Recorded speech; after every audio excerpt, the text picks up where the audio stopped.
अस्सलाम वालेकुम भाइयों और बहनों, मैं हूँ शांति रशीद। उम्मीद है आप सब खैर व आफियत से होंगे। आज हम एक बहुत दिलचस्प और हैरत अंगेज़ मौजू पर बात करने जा रहे हैं, जिस पर सोचकर आपके जहन में कई सवालात उठेंगे। हम बात करेंगे ऐसी मखलूक की जिसे हम अमूमन नज़रअंदाज कर देते हैं, मच्छर। जी हाँ, वही छोटा सा कीड़ा जिससे हम सबको चिढ़ है और जिसका नाम आते ही इंसान तंगी और अजियत महसूस करना शुरू कर देता है।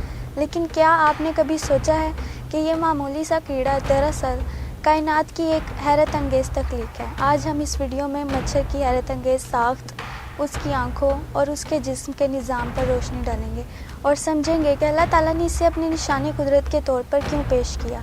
आपको याद होगा कि कुरान मजीद की सूरह बकरा की आयत 26 में अल्लाह ताला फरमाते हैं, बेशक अल्लाह मच्छर या उससे भी ज़्यादा मामूली चीज़ की मिसाल देने से नहीं शर्माता।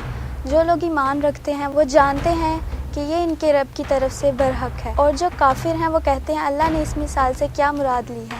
वो इससे बहुत सौ को गुमराह करता है और बहुत सौ को हिदायत देता है, और गुमराह उन्हीं को करता है जो फासिक हैं। यह आयत हमेशा मेरे जहन में गूंजती रही और मैंने सोचा कि आखिर अल्लाह ने मच्छर की मिसाल ही क्यों दी। इतनी छोटी बेज़रर और आम सी मखलूक को अल्लाह ने अपनी निशानियों में क्यों शामिल किया। मच्छर को अगर हम सिर्फ एक कीड़ा समझकर नज़रअंदाज करें तो हम अपनी ही जहालत का शिकार हो जाते हैं, लेकिन जब हम इस पर तफसील से गौर करें तो पता चलेगा कि ये नन्ही सी मखलूक हकीकतन एक साइंसी मौजज़ा है। सबसे पहले मच्छर की आंखों के बारे में बात करते हैं। ये बहुत कम लोग जानते हैं कि मच्छर की 100 आंखें हैं। जी हाँ, आपने सही सुना, 100 आंखें। ये आंखें उसके सर में मौजूद हैं और ये तमाम की तमाम आंखें बेक वक्त हरकत करती हैं, और आप यकीन करें या ना करें, इन 100 आंखों के ज़रिए मच्छर अपने माहौल का पूरा तज्जिया करता है।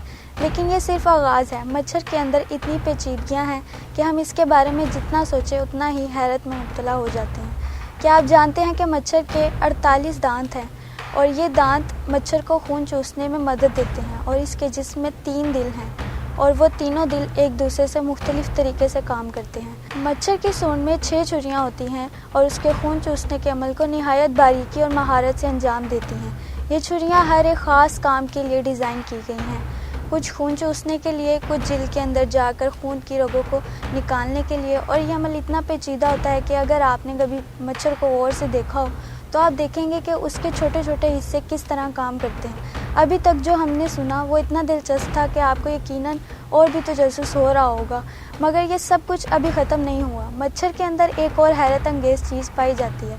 इसके अंदर एक हरारत का सेंसर होता है जो इसे इंसानी जिल्द की रंगत का पता देता है। और सबसे अजीब बात यह है कि मच्छर इस रंग को वहशी रंग में देखता है। मच्छर के इस सेंसर की बदौलत वो हमारे जिस्म की हरारत को महसूस करता है और फिर हमारी जिल्द तक पहुंचता है, जहां वो अपना काम अंजाम देता है। और जब वो खून पीने आता है तो उसकी सूंड में एक ऐसा निज़ाम होता है जो एक किस्म का खदर पैदा करता है, जिससे हमें दर्द का एहसास नहीं होता। और आप यकीन करें या ना करें, मच्छर को सिर्फ वो खून पसंद आता है जो उसके लिए मौजू हो। वो बेशुमार खून के नमूनों में से अपने लिए बेहतरीन खून का इंतखाब करता है। अब आप सोच रहे होंगे कि ये सारी बातें और पेचीदगियाँ सिर्फ मच्छर के बारे में क्यों? तो जवाब बहुत सादा है। अल्लाह ने हमें दिखाने के लिए कि इसकी कुदरत के सामने हमारी अक्ल और ताकत कुछ नहीं। वो जो एक मामूली सी मखलूक के अंदर इतनी पेचीदगियाँ रख सकता है, वही तो कायनात का खालिक है। अल्लाह ताला ने इस छोटे से मच्छर को भी एक मौजज़ा बनाया है ताकि हम उसकी कुदरत की हकीकत को समझ सकें। ये मच्छर हमें सिखाता है कि खुदा की कुदरत को समझना हमारे बस में नहीं। हम जितनी ज़्यादा कोशिश करें वो हमें अपनी निशानियों से मज़ीद हैरान करता जाएगा। जब हम गुरूर में आकर अपनी अक्ल को सब कुछ समझने लगते हैं तो हमें याद रखना चाहिए कि एक छोटा सा मच्छर भी हमारी अक्ल को चैलेंज करने के लिए काफ़ी है, और यही वो पैगाम है जो अल्लाह हमें देना चाहता है। तो फिर हम कहाँ जा रहे हैं? ये सवाल ख़ुद हमसे है, और उसका जवाब हमें अपनी अक्ल से ज़्यादा अल्लाह की कुदरत में तलाश करनी चाहिए। अल्लाहु अकबर, सुभान अल्लाहिल अज़ीम। अगर आपको इस वीडियो में कोई नया इल्म हासिल हुआ हो तो बराह करम इस वीडियो को अपने दोस्तों के साथ शेयर करें और हमारे चैनल को सब्सक्राइब करना ना भूलें, ताकि हम आपको और भी दिलचस्प मौज़ूआत पर वीडियोज़ फराहम कर सकें। शुक्रिया।